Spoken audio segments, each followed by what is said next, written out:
Brian of Five Finger Lakes Distilling. I'm McKenzie of Five Finger. Just Finger Lakes Distilling. Finger Lakes, not Five Finger Lakes. Yeah. I was reading along. I was going to say, that's cool. 5 finger. Well, I mean, it'd be weird if it was like 3 fingers or 4 fingers. Like what happened to the rest of them? How many Finger Lakes are there, Brian? There's 11. So there's 11, so it's like a mutant hand. Yeah.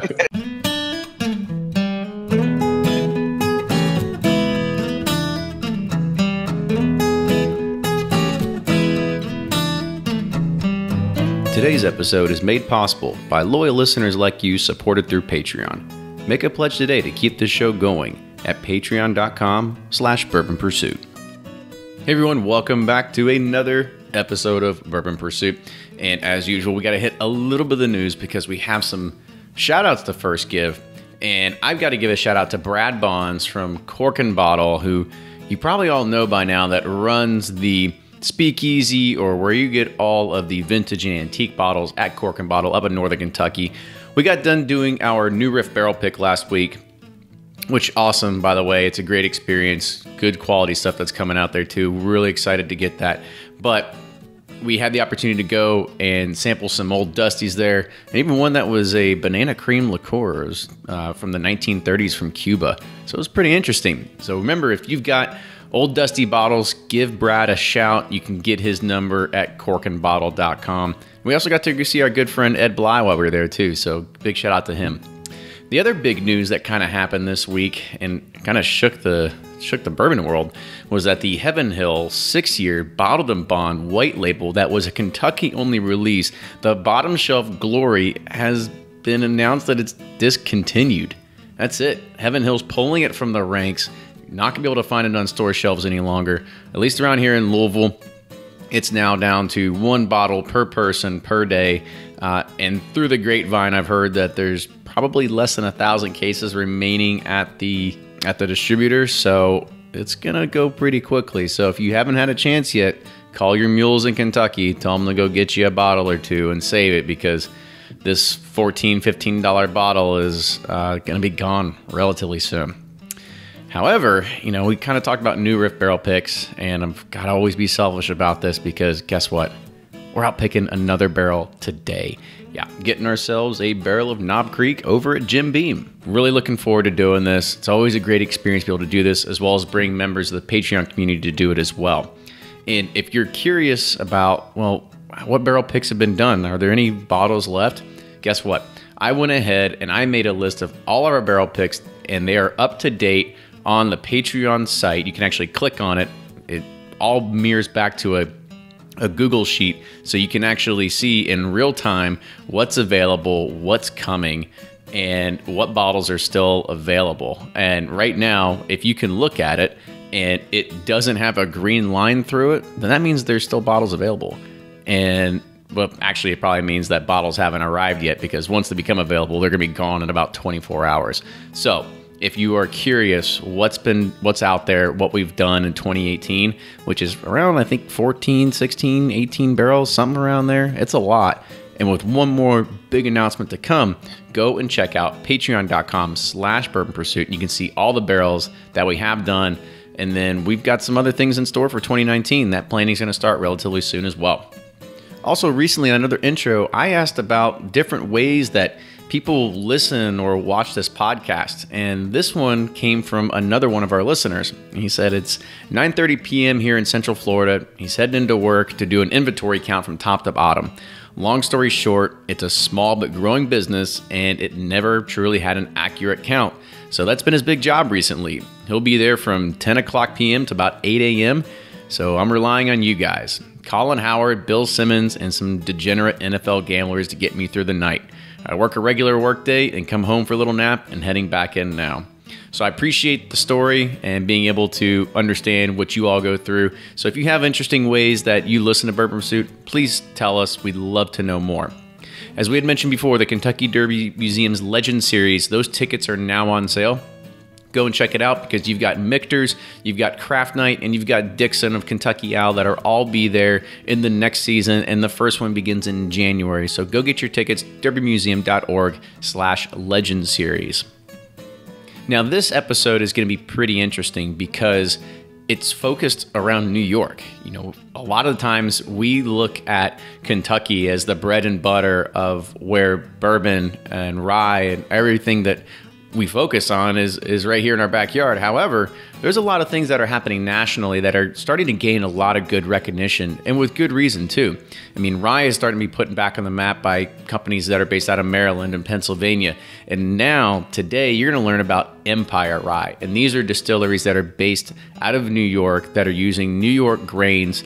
And it sort of has this bottled and bond feel to it, where a lot of the rules and regulations that they're putting into it really make it something that's truly New York, something that's truly Empire Rye at the end of the day. So I think you're going to really enjoy this episode because you're going to learn, and hopefully you can go in the area and maybe go pick up a few bottles. Let us know how it is. So make sure that if you do like the podcast, you subscribe on iTunes or your favorite podcast app or wherever you get it. Or if you like videos, you can go on YouTube or Facebook. And if the show notes are really hard to read on your device, go to bourbonpursuit.com, sign up for our mailing list, and you can get those every Thursday morning. And if you haven't done so yet, go to iTunes and write a damn review. We need them. That's what helps us grow. That's what helps us get found by other bourbon lovers that are out there. So please go take a few minutes to do that. We appreciate it. Whether it's good, bad criticism, doesn't matter. We'll take it. We just love getting feedback from all of our listeners that are out there. Lastly, as we had mentioned, as always, Patreon is how we help build and support this show. So you get cool things like t-shirts, koozies, stickers, barrel picks, access to barrel picks, patreon.com/bourbonpursuit. At least give yourself a minute to go check it out and see if it's worth your time. We really hope it is because, as I said, that's what helped builds this, and this is how we continue to help grow the show to do bigger and better every single week. With that, enjoy this week's episode, and here's Fred Minnick with Above the Char.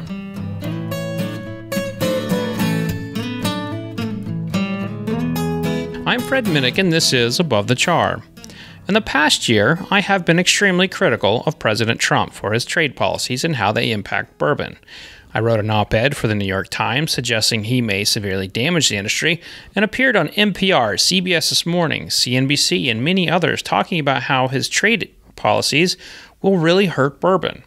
See, I spent nearly 10 years studying bourbon trade, dating all the way back to the 1800s when Germany was buying barrels and shipping them via sailboats to their homeland. I became the leading source speaking about bourbon trade because the distillers didn't want to get on the president's bad side. And hey, I'm proud of the fact I can tell you about the bourbon tariffs in Argentina in the late 1950s. That's 200%, by the way. But in this, I got swept into the political debates that I truly never wanted to be a part of. When people heard my challenges toward Trump's trade policy, they took it as a stance against Republicans and the president, when I was really just speaking to what I believed and using historical anecdotes to make my case. Alas, that message was not clear, and my outspoken nature made a few personal friendships and family relationships quite uncomfortable, and I dare say I made a few enemies along the way. Trump's administration did something I didn't think was possible, and I'm glad they did. Recently, they took NAFTA, tore it up, and did a new deal. The Distilled Spirits Council, the industry's leading national lobby, praised the New Deal as it protects the standards and identity of bourbon. So we don't have to worry about that Mexican bourbon I mentioned in the New York Times.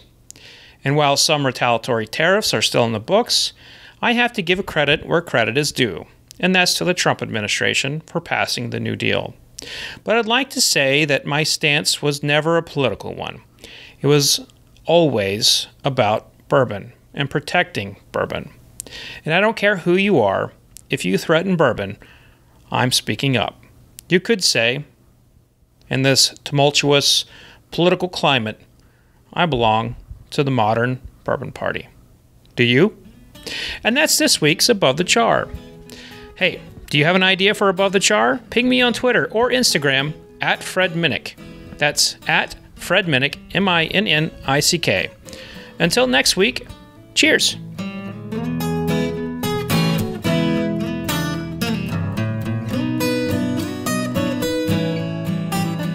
Welcome back to the episode of the Bourbon Pursuit Podcast, the official podcast of bourbon. Just kidding today, but talking about an interesting topic that we have never done before on the show. This was by introduction of Blake from Bourboner, that everybody is pretty familiar with by now as a good standing member of the Bourbon Community Roundtable, runs the popular blog. And this was something he came to me and he said, there's another thing that's happening, and you should probably just get an idea of what's going on in different parts of the country, because, you know, typically this show focuses on the big dogs that are happening in Kentucky. However, there's kind of this conglomerate of distilleries that are getting together up in New York, and they're creating something that's called Empire Rye. And so that's really what we're going to discuss and really look at today is, what is this? What makes it unique? What makes it different? Is it the location? Is it the type of grains? And I think we're going to go really in depth to see really what's making Empire Rye something that's unique to New York, as well as what is going to be hopefully seen as something that you're going to start finding around the nation as well.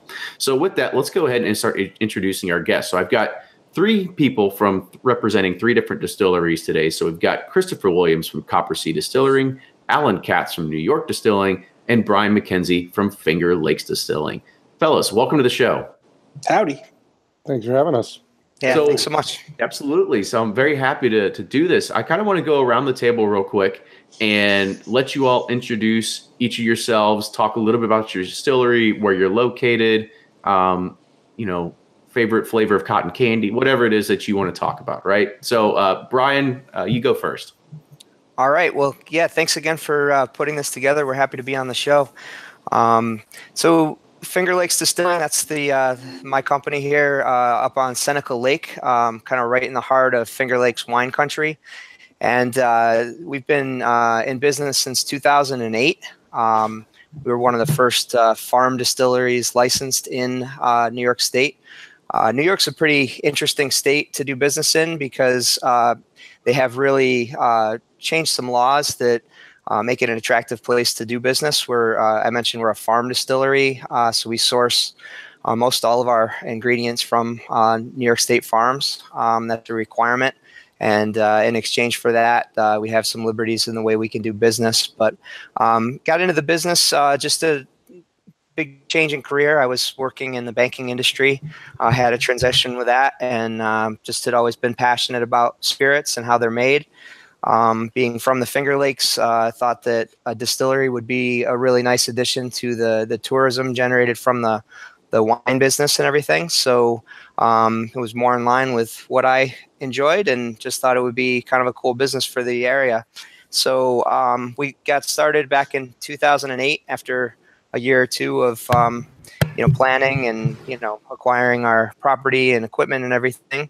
And whiskey has really been something that we've been most passionate about. Although we make 15 different spirits, we do vodkas and gins and liqueurs and everything like that, all from local fruit and grain. But the whiskey has, as I mentioned, been really what we're most passionate about. We make bourbon, we make rye, we make some single malt that we haven't even released yet. And the rye was really something that we got into right away. Basically, just decided that was a hot spirit in the market, and something that we enjoy drinking. So we started to make the rye back in 2008 and released our first batch. I think it was at Whiskey Fest in 2010, and it's really been our best-selling product since then. So when the idea came along for Empire Rye, it was definitely something we wanted to be part of, and I think it's going to be a great project for all of us. Well, awesome. We'll definitely dive into that a little bit more. That was a great introduction. So, Chris, I'll let you go next. Yeah, I'm Christopher Williams. I'm the chief distiller at Coppersea Distilling. We've been distilling in the Hudson Valley of New York since, we started the company in 2011 and we're fully licensed by early 2012 and started producing then. And we also take advantage of the New York Farm Distillery license class and the ample benefits that we get from that license class, which requires a distillery to use a minimum of 75% New York State grown grain, agricultural product, depending on what you're making. If you're making whiskey, obviously it's predominantly going to be that grain. And our philosophy was actually always to do that. Actually, our goal was to use, and what we do is use 100% Hudson Valley grains specifically. Our approach at Coppersea is something we call heritage methods distilling, which is sort of our catch-all term for creating whiskey with the provenance of our locale, which is the Hudson Valley. So all of our grains coming from either our farm. We have a 75-acre certified organic farm in New Paltz in Ulster County. And we also use, again, what we call heritage methods. That includes things like simple direct-fired copper pot stills. So literally, an actual fire under the pot in the manner that whiskey was made in the, early in the 19th century, 18th century in the region. We do all of our own malting in-house on the floor of the distillery in the traditional manner. So all the malt from our whiskey's coming from our malt house. In the case of our bourbon, which is called Excelsior Bourbon, we actually even started our own cooperage with a partner several years ago to source oak, New York American white oak in state and have it coopered into barrel. So our approach is it's intensely nerdy, very hands-on, and we're not steampunks or anything. I don't come to work in period dress, but we try to keep it in the spirit. What I say, in the spirit of 19th century farm distilleries in the region. Well, that's awesome. And I also want to say, Chris, thanks for coming on today, because I know you were yelling at kids or something this week and you almost lost your voice. Was that what it was? Well, it's probably a combination of yelling at kids. I don't have to yell at my kids that much, but kids are just they're awful vectors. They're worse than ticks. They're full of diseases all the time. So I'm riddled with them, and I have 3 kids, so it's pretty much a nonstop. Right. I know the feeling all too well. Not with 3, but just being constant sick or something that's always going around at daycare or anything like that. So I know how that is. So Alan, go ahead. So I'm with New York Distilling Company, and we've been open since late 2011. And in listening to the guys describe their history and business, we're somewhere in between. We're an urban distillery based in Williamsburg and Brooklyn. We're not farmers, but we also have the Class D farm distiller's license. We make gin and rye whiskey. And from a personal standpoint, my background came from environment of bars, restaurant bars, and bartending. And our outlook when we got started was focusing on spirits that we could lay claim to as, if you will, purposefully different, something that was unique, but not so esoteric. And where we ended up was a focus on gin and rye with a look backward to, if you will, the first golden age of cocktail culture in the mid to late 19th century up until Prohibition, and a little bit more forward thinking as well to see how the rediscovery of those spirits specifically has taken place now in what many, myself included, would call the second golden age of cocktail culture, particularly in places like New York, and not just New York City, but around New York State, through the Mid-Atlantic, California, internationally now, and participating in this rejuvenation and renewed celebration of spirits that heretofore were really unknown. And in the context of whiskey, as much as I love bourbon, I love drinking bourbon. We sell a lot of bourbon at our bar attached to the distillery, but we only make rye whiskey and want to celebrate that as part of the cultural heritage of New York, in many ways first and foremost, but also as a resolute American spirit, and try and put our own take primarily vis-a-vis the grains that we're growing in partnership with one primary farmer up near Brian's neck of the woods near Seneca Lake, and how we can treat these grains in a wine context as people would look at grapes, and how you might stress the bunches of grapes or the vines that are growing the grapes to produce the most concentrated flavor by pruning, by developing, in some cases, by creating hybrids. And that's what our focus is on. And I think, just like Brian and Chris, this is a game, if you will, of great passion, but also of great patience. And so while we've all been doing this for several years, I think we feel similarly. We're just on the precipice. While we've been making this whiskey now for 6 years going on, we're just at the point now where we feel like we have enough of an inventory that we can pick and choose from, learn enough about the whiskey we've produced and have been aging to start releasing it in not only interesting quantities, but interesting profiles that we feel we can replicate and offer up to the public. That's awesome. So there's one thing that Chris had mentioned I thought was interesting about the oak that you guys are using as well. I mean, are you guys sourcing barrels from Independent Stave, or is it something that's local that is in the area? Like, what's your all's barrel situation like? Well, my specific barrel situation, for the most part, I source most of my oak from Kelvin Cooperage.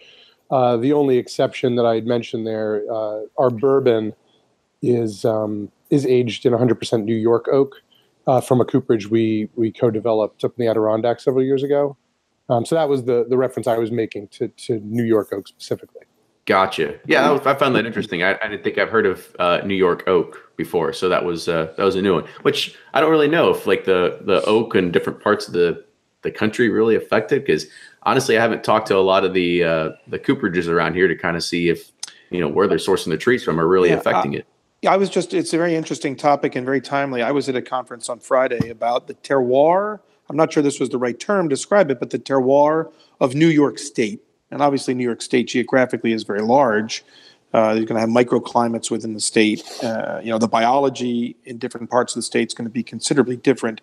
But if you just use that for ease of sake as a catch-all, I have no doubt that oak would contribute to terroir. The oak that grows here is going to be different than the oak that grows in Missouri or other parts of the country. For the time being, we're using barrels primarily from Independent Stave and from Kelvin. And for us, it's just about a learning process. It's also, very honestly, about the economics of it and how we can buy barrels at our scale in bulk.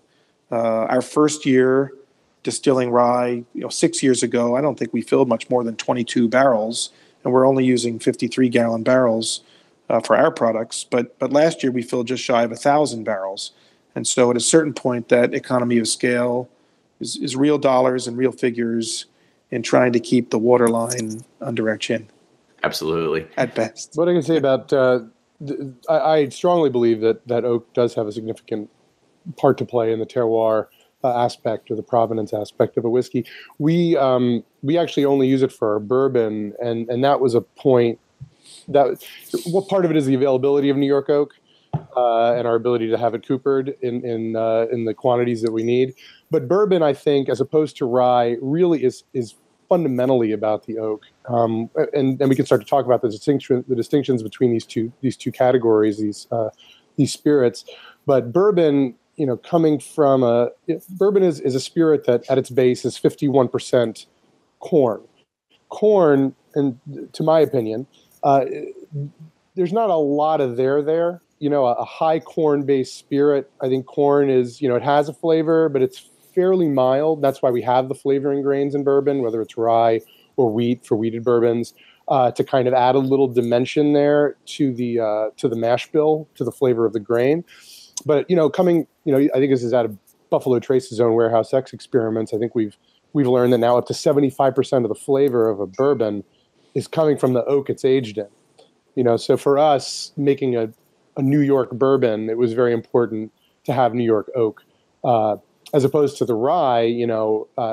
Rye is just a very aggressive grain in a whiskey. It's very present. You're drinking rye. You're drinking a high rye bourbon, for that matter. And it wasn't as fundamental for us to use New York oak for that in terms of the provenance aspect. Absolutely. And I guess one question to kind of tag along with there, kind of question that rolled in is, you had mentioned, Alan, with the microclimates. I mean, is there a difference in the way the barrel is constructed for aging in New York versus somewhere else, whether it needs to be thicker or less thin or anything like that? Do you have any idea? I don't have an idea, but if I had to surmise, I would say that there isn't. There's a standard stave width. You can find different things depending on the size of the barrel, particularly in our cases, at least for now, for fun, we look at larger casks, larger butts like sherry butts that we might put a secondary age for experimentation at this point.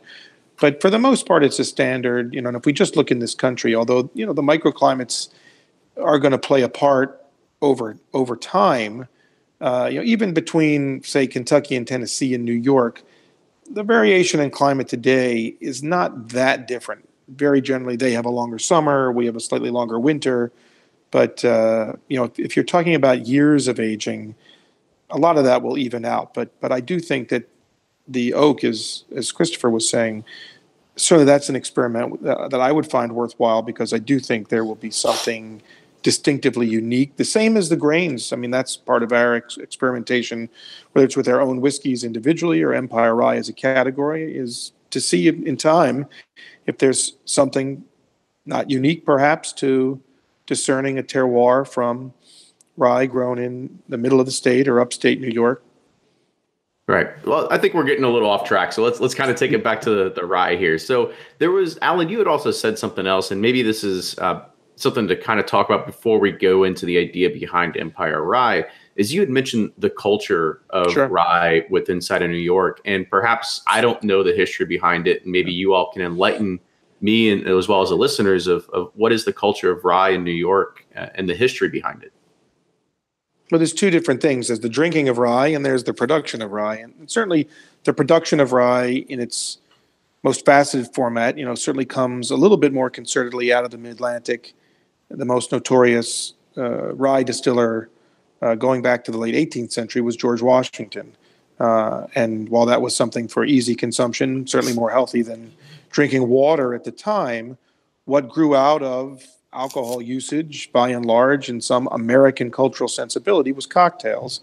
And New York City and places even like Buffalo and St. Louis and New Orleans and San Francisco really gave rise to this sensibility of American cocktail culture. And if you go back to the earliest cocktail books from the 1860s, 1870s, 1880s, the brown spirit of choice, not ubiquitously, but far outpacing any other American spirit, such as bourbon, was rye whiskey.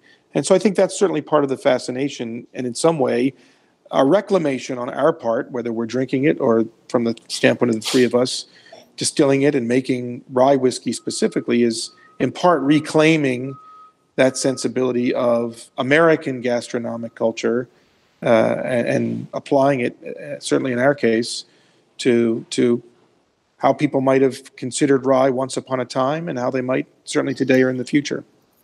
I think it's important to note that there is a strong history of rye production in New York State too. People think of Pennsylvania, Maryland, but back in the mid to late 19th century, there was a ton of rye produced in this state. And, I think that's part of the reason we're really excited about this project is we're kind of going back, to a product that was we were really known for. And I know Christopher's done a lot of research about the history of distilling in New York. He can probably comment more on that kind of topic, but there is a strong history there. Well, I'll try not to overburden this with the finer points of the arcane history of New York distilling. But yeah, I mean, we do. We have a rich history in this state.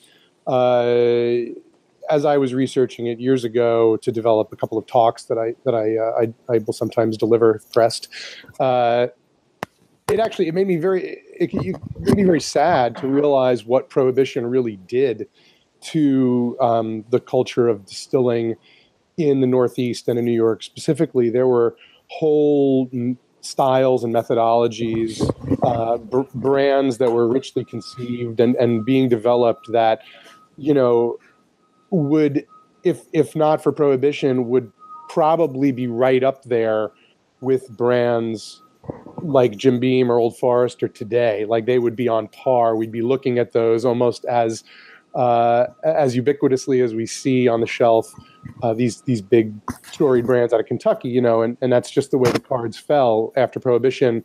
Those Kentucky distilleries, for whatever reason, they had maintained their infrastructure, whether it was government contracts and all that sort of stuff. That just didn't happen in the Northeast. Pennsylvania, Maryland, New York, those were the big rye producing states. They just didn't rebound. And at that point, bourbon became king and rye was consigned to the dustbin of American drinking history. And so, yeah, it's very exciting to be with this group of, excited, interested distillers who, really see the potential to reclaim that heritage for the state. And so I guess that's a good segue into the idea of Empire Rye. So I kind of want to just, whoever wants to take it, like, who is the idea or who kind of started figuring out, like, okay, let's band some people together. Let's figure out what this looks like. Is it a common recipe among everyone? Like, so what is the idea of Empire Rye? Whoever wants to take it. Well, I think it was utterly a joint effort of initially 6 distilleries, and then another distillery by chance, after we had come up with the basic concept, we found out had actually made a conforming whiskey without even knowing it, and so they were included later. And the initial distilleries were Coppersea Distilling, Finger Lakes Distilling, New York Distilling Company, Tuttletown Spirits, which produces Hudson whiskey, Black Button Distilling up in Buffalo. I think I said Kings Rochester. County. In Rochester, and then Kings County Distilling, also in Brooklyn. So what was awesome is that we kind of found each other and talked about it periodically over the course of a couple of years as this like pie in the sky idea. We should develop this style of whiskey. We should make a whiskey style for New York State. Won't that be cool? And then we all kind of, went back home and went about our business and forgot about it. So I think I was probably just the most initially excited by this. You absolutely were. So if in the history of Empire Rye, I think I could be the John Adams. I was just the guy who wouldn't shut up about it. And just like kept on telling everybody we should do this until finally, if for no other reason than to get me to stop asking, we all finally came together about 3 years ago this month, and over the course of about a month. The group of 6 hammered out, debated, and I think we went through 6 drafts, what the requirements to be called Empire Rye would be. And so let's dive into that. So if Brian or Alan want to take over, when you start looking at this drafting process, what were those elements that you were looking at to be considered something that is an Empire Rye? We obviously wanted to focus in on utilizing New York State agricultural product with this. So we set the minimum of 75% New York State rye to be used. We wanted to also kind of distinguish with some proof. So we're trying to balance out the some of the federal requirements for rye with also making it a bit distinctive for New York State. So we set a barrel proof maximum of 115, which I think maybe leads to some different flavor profiles in that regard. We also put a 2-year age requirement on it, so all the Empire Ryes would be regarded as straight whiskeys. And I think that covered most of beyond that, we left a lot of room for experimentation, whether you wanted to utilize malted rye, other grains, flavoring grains for your mash bill. But the 75% is really an important component of it, being New York State rye. And if you're considering this a New York State rye, an Empire Rye, is the grain source, are you primarily saying like you need to source all your grains from New York, or is it saying, at this point you can kind of take it anywhere? I mean, if you want to say that somebody in Tennessee wants to produce an Empire Rye, like, is that a possibility? I believe we did specify that it has to be produced in New York State. What about the grain sourcing? I mean, is that something that you have to get something that is from localized farmers, or is that something that's just kind of like, it's a little gray area wherever you can get your grains? Well, there's some flexibility with the remaining 25%, but the 75% rye has to be grown in New York.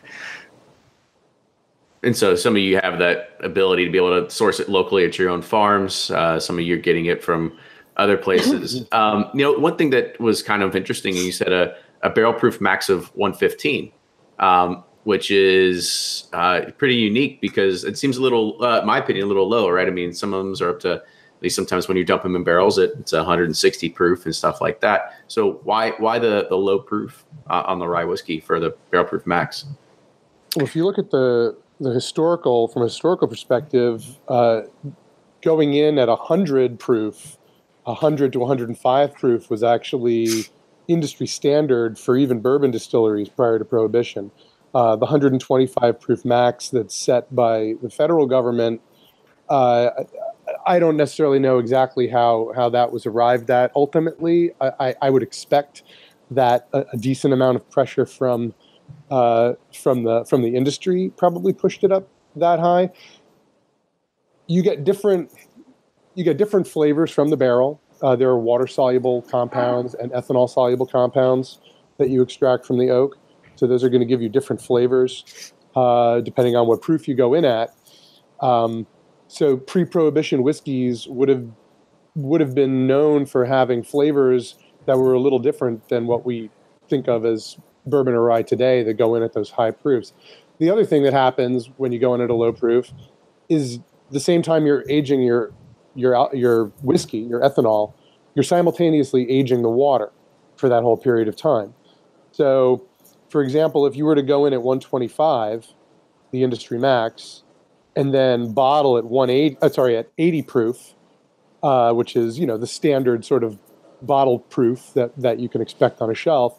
That means that you have to get from 125 proof out of the barrel all the way down to 80 proof with the addition of flavorless water, right out of the tap or right through your filter.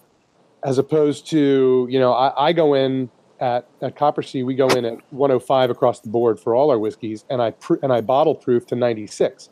So that's a significantly lower volume of flavorless water than I'm adding to my finished whiskey, which means there's a lot more flavor in that bottle. Mm-hmm. Alan, any other comments on the? I think it's the easiest term I can use is it's a very interesting hedge. Again, when you're talking about something that, as Christopher said, started about 3 years ago, you're putting whiskey in barrels, and you just, in some ways, it's not going to be bad, but you're crossing your fingers to see how interesting it might be. Anecdotally, from our experience, our original fantasy, if you will, was we're going to make American rye. It's going to be a straight rye whiskey. And at 2 years, we took our whiskey out of the barrel. These were barrels that we had put in at 125, frankly, of our original mash bill at 72% rye. And it wasn't bad. It just wasn't that interesting. And so we let it go another year. And that was sort of the magic dynamic for us. And where we were aging our barrels was a minimum of 3 years. And so henceforth, we don't really release anything less than that. What I find, at the 115 that we find very interesting is, as Christopher's saying too, is the flavor components can be astoundingly different. And some of the rationale, I assume, I don't know this factually, but I assume that the federal government ultimately went to 125 is, again, the profit in alcohol is not in the booze itself. It's in water. Once upon a time, there weren't a lot of 80 proof spirits. They were higher, just the way the three of us are putting out spirits at higher bottling proofs today.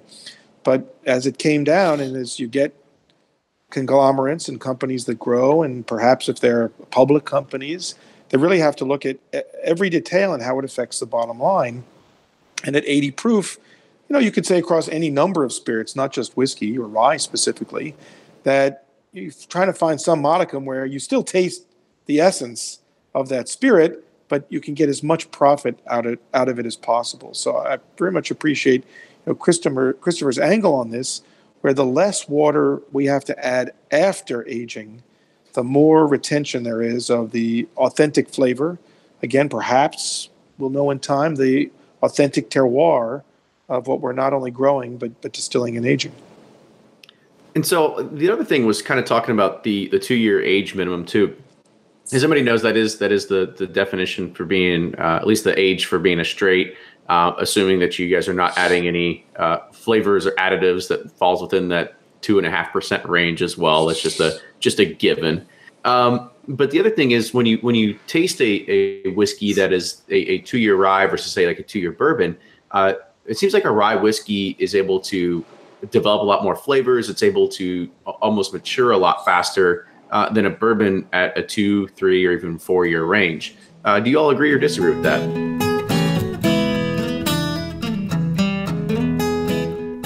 Did you know that according to adage.com, podcasts are able to engage listeners in a way traditional media can't? Podcasts are mobile. They can be taken anywhere a listener goes. It also becomes part of their daily routine, such as commuting, exercising, mowing grass, or perhaps just cleaning around the house. Did you also notice that you're listening to this right now? You'll never hear about a person just flipping through podcasts, so your message is heard loud and clear. It's also a permanent endorsement because it's built into the audio playback. That's a benefit not offered by any other medium. If that sounds interesting, let's talk. Send me an email, team@bourbonpursuit.com. Now, let's get back to the show.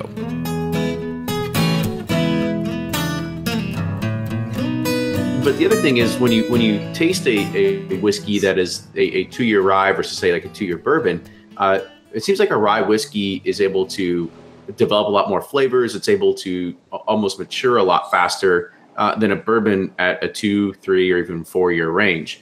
Do you all agree or disagree with that? I agree. I feel like not only that, I think you start to lose some of the characteristics of rye whiskey as you age it further. Some of that kind of nice spicy note. We actually age our whiskeys. We continue to release our rye in the 3 to 4 year range, even though we had some older whiskey. It just because we prefer the flavor components there, whereas the bourbon I think does require a little more time in the barrel. I think it also goes back to the point I was trying to make earlier about bourbon really fundamentally being about the oak. The longer you're putting a relatively mild substrate, corn based liquor into a barrel, the higher the dividends are going to be. Whereas rye, unaged rye, which frankly would have been a common tipple all the way from 1776 when we stopped drinking rum and started making rye in the Northeast because that was what we could make from our homemade, our homegrown grain. Even up to the early 20th century, unaged rye would have been a fairly common drink in this region. And the reason is because rye just has a lot of flavor out of the gate. For us, again, it depends what you want to do with the finished whiskey. Whether it, again, for us starting at 72 and then moving to a 75% rye component in our mash bill, we're still very attuned to how our whiskey is going to be used in very standard cocktails, Manhattans, old fashions, whiskey sours. And the one other factor, whether it's bourbon or rye, that we find is we're not at a point where we can really assess whether we're over-aging. I don't think we're there yet, personally. But between 2 years, 3 years, 4 years, 5 years, et cetera, and those still what we are, at our point, feel like are early days, aside from the interaction with the oak, is we're getting annual evaporation. We're losing about 5% a year to evaporation, about 5% just in the first couple of months to absorption. And we are allowing for a significant amount of concentration of flavors, I believe, year over year. And for us at New York Distilling, really digging into trying to find some of the unique fruit flavors associated with a higher profile rye has been really fascinating, particularly working with a few different varieties of rye itself, where some will produce over, really between 3, 4, and 5 years, a lot of darker cherry flavors or sort of the fleshier, pinkish peach flavors more than the yellow peach flavors. We've got a couple varieties. One, a fun antique variety called Horton Rye, which dates back a couple centuries in its original incarnation as a rye from New York State that are really producing tropical notes, pineapple, mango, really fascinating, but it's a much shorter grain stalk than the typical ryes that we've been able to obtain from different farmers in New York. So time can be different things. Obviously, interaction with wood, but I think the evaporation and its influence on concentration of flavors is uniquely significant as well. That's interesting talk about the, at least with the rye portion of it. There's also something that I noticed when I was looking at EmpireRye.com and looking at the standards that has been sort of set forth. And, Brian, you had mentioned that, 25% of the mash bill can be composed of any raw or malted grain. And what's something some of the things that you all are experimenting with that other kind of 25%. Maybe you guys are giving away some secrets, between your distilleries, or you don't want to say it or not, but give some ideas of kind of what are those other grains that you're looking at doing? Yeah, I think that's one thing amongst this group. I think people really like to be transparent about what we're doing. So, nobody's really super secretive in this organization, but let all your secrets out there. Our existing McKenzie Rye is actually conformed to the standards of Empire Rye. So we just stuck with what we were doing, which is 80% rye, 20% malted barley. We did do a special release of a barrel that we put up when we actually kind of finalized the plan for Empire Rye. But I think some of the group took liberties with obviously using some corn in their mash bills. I believe Christopher did a significant portion of malted rye, or maybe even 100% malted rye. 100%. Yeah. So I mean, like I said before, there was a ton of flexibility for how you create your Empire Rye. We just wanted to put some guidelines in, so there's some underlying characteristic that everybody can kind of get their head around when they think of Empire Rye. Yeah, in much the same way that bourbon has a huge amount of flexibility in terms of what you can call a bourbon. Obviously, there's a sort of a baseline standard understanding that a lot of people kind of stick to. And I see this a lot more also in the craft space. You see things like one of our other Empire Rye colleagues, Kings County Distilling. They make a bourbon that includes peated barley, malted barley that's peated. So and there's no rule that says you can't do that. The other standards of bourbon are conformed to, but there's all this room to play. So we wanted to make sure that the requirements allowed us to put our personality, our distillery's personality and methodologies into the mix, while also having some clear-cut process and ingredient requirements that would allow, upon, for example, a tasting flight, what do you call it? A vertical tasting, a horizontal tasting, whatever, some kind of directional tasting, would allow you to try to sense these commonalities. Like, what is the thread of the style that you can follow through all of these different expressions? I mean, that's really where the fun comes in, and we've already got bars in New York City that have Empire Rye flights on the menu, and people are really excited about that, to be able to follow the progression of this concept.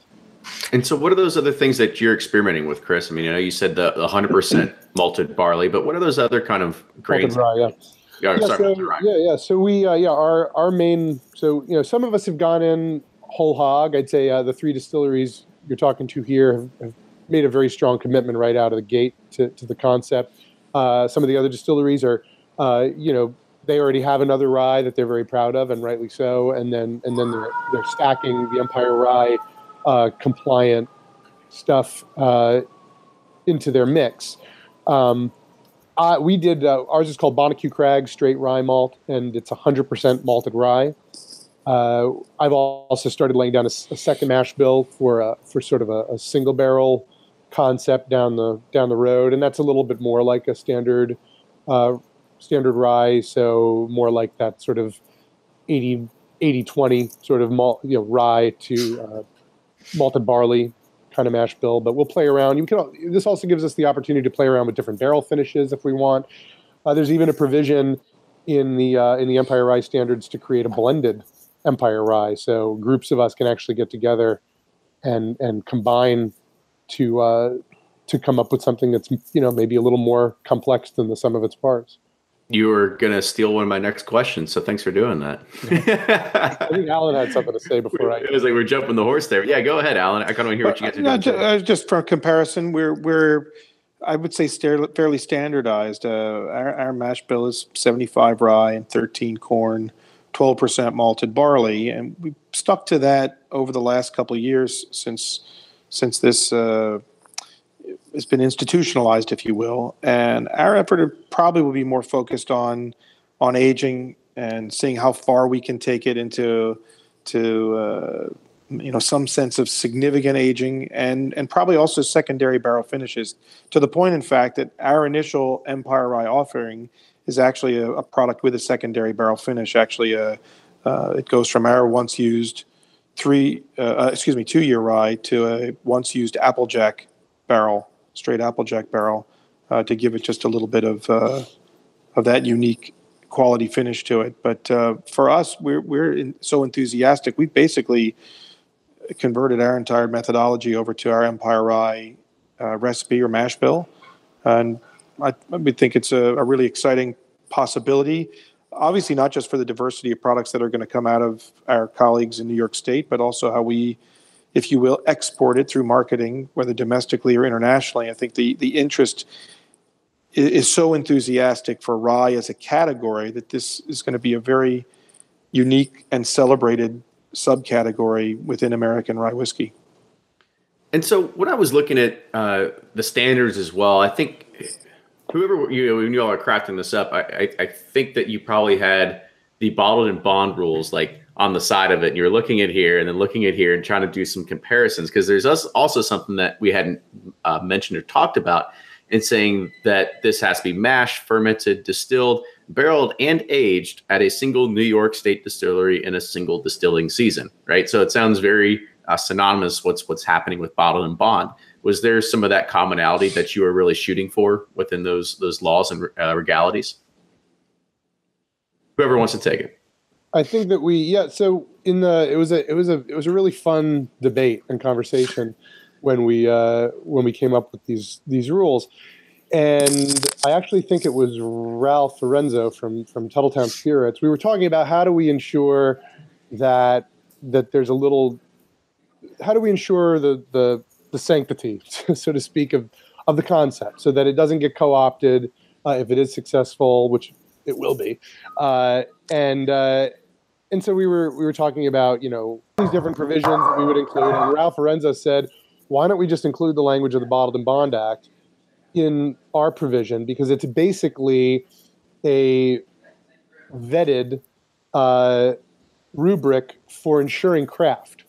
The people don't really think about this, but the Bottled and Bond Act was basically the craft debate well before the craft distilling movement even started. Before Prohibition even was underway, this debate was already happening. There was this battle between rectifiers and actual distilleries, and the actual distilleries went to the federal government and said, we need some kind of provision that creates a reassurance in the marketplace to the buyer that what they're getting was actually produced by the distillery in question and is a product that is not going to make the marketplace lose faith in the industry. And so that's what the Bottled and Bond Act was. So we kind of looked at it and we're like, well, that's exactly what we're trying to accomplish anyway. And it also had the added benefit of making it so that in order to conform to the Empire Rye standard, you would inherently have to be making a whiskey that could be bottled as a bottled and bond product if you chose to do so. So basically, any Empire Rye compliant whiskey, once it reaches 4 years old, if the distiller chooses to do so, can offer it as a bottled and bond product.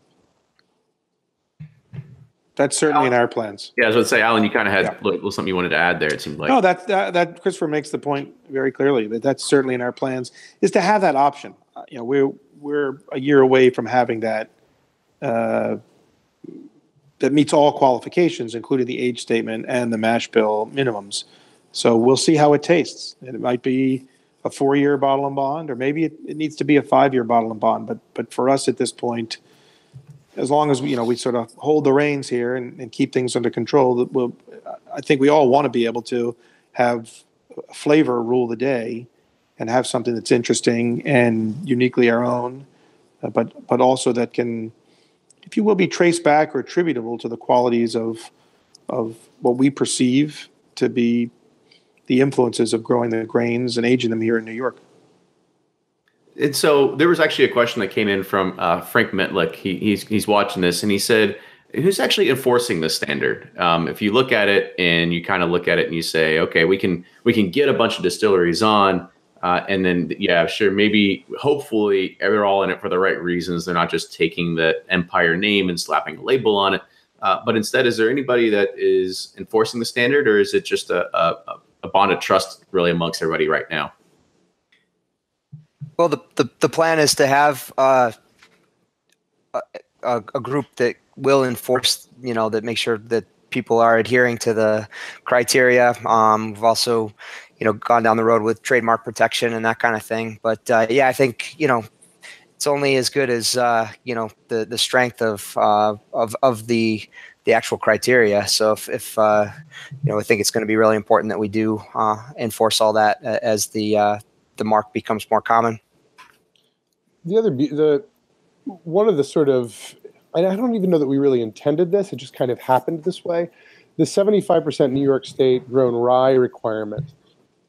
So many of us, pretty much all of the producers of Empire Rye, and most of the whiskey producers in New York State have the farm distillery license class, and that's usually what they're producing their rye under. Now, that license class requires that you be using a minimum of 75% New York State grown products, period. So the Empire Rye designation requires that 75% be New York State grown rye. So in a way, the state's enforcement already kind of covers that aspect of it. We have to be using 75% New York State grown product anyway to maintain our license class. So that 75% that has to be rye is a fairly simple ask, since most of us are doing that anyway. It's almost not an issue. The other things like barrel proof, that it actually be made at a New York State distillery, a lot of these things are, the barrel proof stuff, that's going to be in your records for the TTB. So, a lot of it's honor system at this point. I think most of us are so invested in trying to make sure that this concept be well regarded in the marketplace. Absolutely. There's not a lot of concern that anybody's, nobody's going and checking anybody's distillery. There's no inspector general or major domo going around and making sure that, doing surprise inspections. It's mostly, and like Brian said, we kind of, I think in New York, we have a kind of a pride in being fairly transparent. We're all very committed to making sure that the state's, distilling landscape is respected, that brand of New York State spirits in general is one that people will be proud of and that will have weight in the marketplace. So. Yeah, I'm sure there's a paper trail too, right? You had mentioned that you guys are probably all very well connected. If you're sourcing the rye from somebody else, I'm sure that you'll be able to go back and be able to see like, oh yeah, well, they just got it from there, right? So there's probably no need for, as you had said, an inspector general or checks and balances between everybody, because I'm sure you got plenty of work to do yourselves. So another question is, when you come down to the actual bottling of it, right? I had known that, or, Chris, I think you had mentioned 96 proof is what you all do. Is there a proof, or is that part of something that is very, experimental, weighted amongst your own brands? Is anybody doing barrel proof yet? Like what's kind of your all's ideas around there too? I'd say it's weighted, individually for the brands. For us, while our mainstay Ragtime Rye, which in the future will be a legitimate Empire Rye, is not today, because the mash bill we currently have available doesn't quite meet the requirements. We bottle that at 90.4.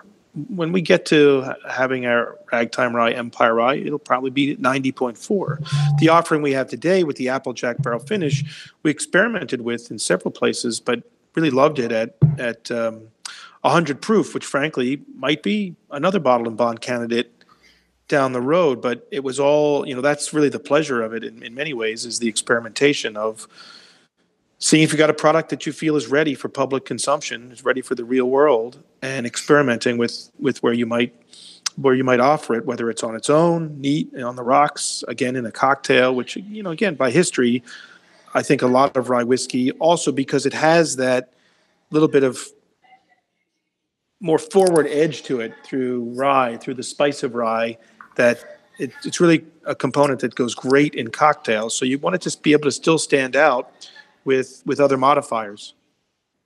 Mm-hmm. Brian or Alan, Brian or Chris, anything to add to that?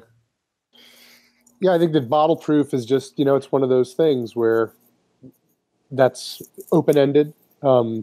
We go in at 96, and that's largely a practical matter. I believe, for the most part, a little bit of water should be added to a spirit, whole undistilled water, just to give it. Because remember, when you're distilling, you're creating, distilled ethanol and distilled water. I think a little minerality added back into the whiskey gives it just a little something for the mouthfeel, a little something to bounce those flavors off of. We go in at 96 to the bottle, mostly just because that's just above. We don't chill filter at Coppersea, and we also don't use. We use very simple direct fired copper pot stills, so we produce a very oily whiskey.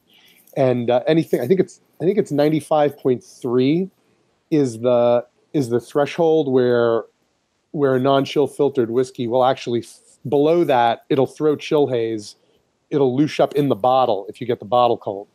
So, in a cold liquor store, a very oily whiskey will actually just turn into a glob, like a cloudy glob in the bottle. So that's why we go in at 96. Mm-hmm. Yeah, I think it's just important to leave that at the discretion of the distiller. We like our whiskey at 91 proof, our McKenzie Rye. We'll be branding that with the Empire mark. But when we did the release, we wanted to show people what it tasted like at cask strength and before we put a sherry finish on it. So we did a single barrel at our Empire Rye event that we did this past fall, and that was at cask strength. And so one other thing Chris hinted at was that there's another thing with inside the standards that's saying that a blended whiskey containing no less than 100% of qualifying Empire Rye whiskeys from multiple distilleries may still be called a blended Empire Rye. So are you all looking at doing collaborations, or is there a day when you're going to think that, we've got too many barrels and now we can sell some, and then some people can go and create their own sourced version of Empire Rye? So kind of give your thoughts on that. All of the above. Watch this space. Right. I think that. So I think we want to elevate this concept. I think that there's a great strength in categorical distinctions. So all of us out here, a few of us make a bunch of different things. Some of us make other expressions of whiskey. Some of us make other non-whiskey spirits, but at the same time, we see there's a value to Kentucky bourbon. Okay, I make a bourbon. Brian makes a bourbon, but people still have this very rightly associated reverence for a style that was born and raised in Kentucky. They have a very clear idea of what Tennessee whiskey is, what single malt Scotch is, what single pot still Irish whiskey is. So creating strength through category is a time-tested strategy for getting attention and respect for what you're doing. So all of us kind of making a single thing is one great thing, but it also just brings attention to New York rye in general, and New York spirits in general. And to whatever extent we can do that, this is a success. But certainly if, 5 or 10 years from now, there's a thriving blended rye whiskey, blended Empire Rye whiskey industry going, and you've got people. Exactly. Maybe there one day, maybe there will just be a Johnny Walker of Empire Rye, somebody who doesn't necessarily have a distillery, but who creates a strong brand by contracting and sourcing with all of us for our versions of Empire Rye to create a distinctive product in their own right. That'd be pretty dope. You heard it here first. If you want to get in the ground floor, here's your opportunity. Right? What he said. And so I kind of want to wrap it up a little bit of kind of talking about the growth of where this is going to go, because, looking at the website right now at Empire Rye, you've got another 7 distilleries that are also going to be committing to developing and creating an Empire Rye. It looks like a lot of the expected release dates around fall of 2019. Where do you kind of go? Do you kind of see a lot of the New York distilleries all jumping on board with this, and what's kind of the next phase of it? There's been, tremendous interest in it amongst the distilling community in New York. We've got, I think we're second or third in the country in terms of number of distilleries now. And, people are quickly jumping on board to make their version of Empire Rye. So I think it's only going to, grow over the next few years. Some of the logical opportunities, we got, again, such a broad state from an agricultural standpoint, from an urban standpoint here in New York City. There's great opportunities just to taste people on this varied products within one subset category of Empire Rye. And so I think the more opportunities that we can give them and the more products that are available just create greater enthusiasm. As a group, we did launch New York Rye Week last year. We'll be hosting that again, certainly in Brooklyn and New York City, and maybe even efforts for a more concerted New York Rye Month that we can involve retailers and bars and restaurants to, frankly, further help us promote the types of efforts we're putting forth. And as the numbers increase, I think that only will develop a greater enthusiasm and hopefully broader spectrum of what people are tasting from New York Rye whiskey as well. And we actually, I'll mention that we actually have, I need to update that website. There's another 2 distilleries. So the total is actually 9. So there's another 2 distilleries that have confirmed that they've put rye, Empire Rye compliant liquid in oak. And so in 2 years, we'll have, 9 additional distilleries.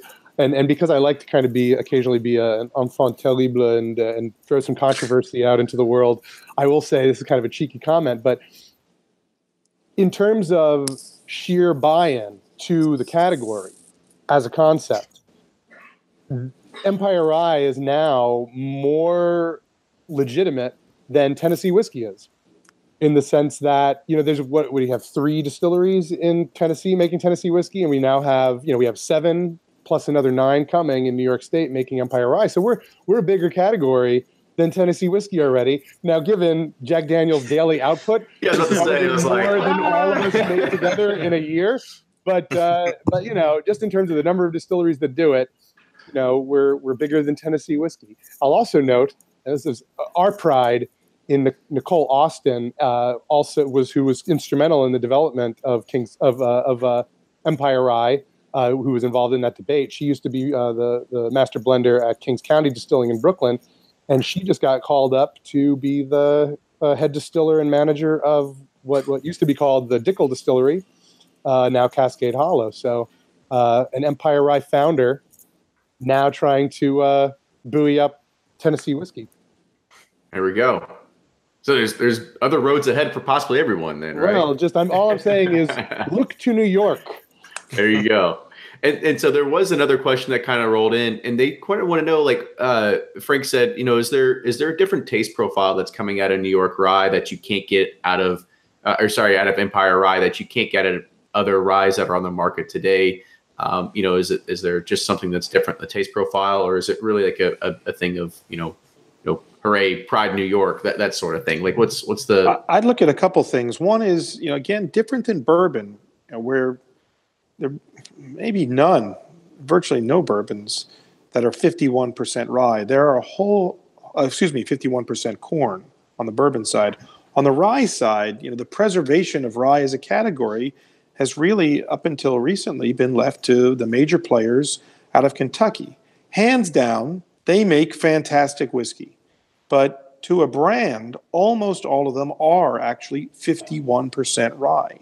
So there's a few little substrates here. Most of the ryes, and frankly, yes, not just coming out of New York, but out of craft distilleries in different parts of the country, most of these ryes are looking for different profiles, something that harkens back to whether it's an authentic age from the colonial era or post, but also, again, what might be inherent to the ryes grown in our region. So as you heard from all of us, just whether it's the Empire Rye set at a minimum of 75% in the mash bill or higher, that in and of itself is pretty unique in this day and age.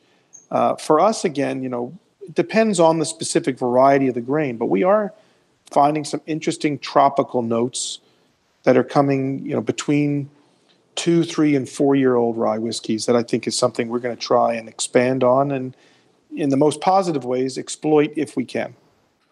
Well, awesome.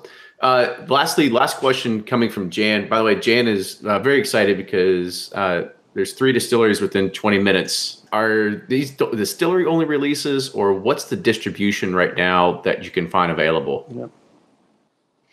Well, again, everybody's kind of doing it in a different way. So some of us might have their standard whiskey, like for instance, our McKenzie Rye will be an Empire Rye whiskey, and it's widely distributed. But there may be others that are in the business of distilling brandy, and they just want to make an Empire Rye for their tasting room. So it's gonna vary.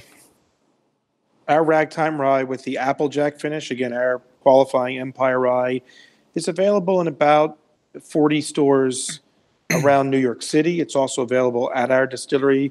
On our end, it's just a matter of how much we can make. So it is a limited time offering that we'll offer seasonally. Right now, our plans are annually between September and March. Coppersea's Bonnecue Crag straight rye malt is, that's our flagship product now. We pretty much went all in, and is widely available where fine spirits are sold in the New York market. But then, I'm aware of several of the other distilleries who are pushing to produce more of it, to make it a regular offering. And then some others are again, just putting their toe in the water, sort of, they want to be involved and they want to see how it goes, but don't necessarily. A lot of these guys are also just making a really good rye already.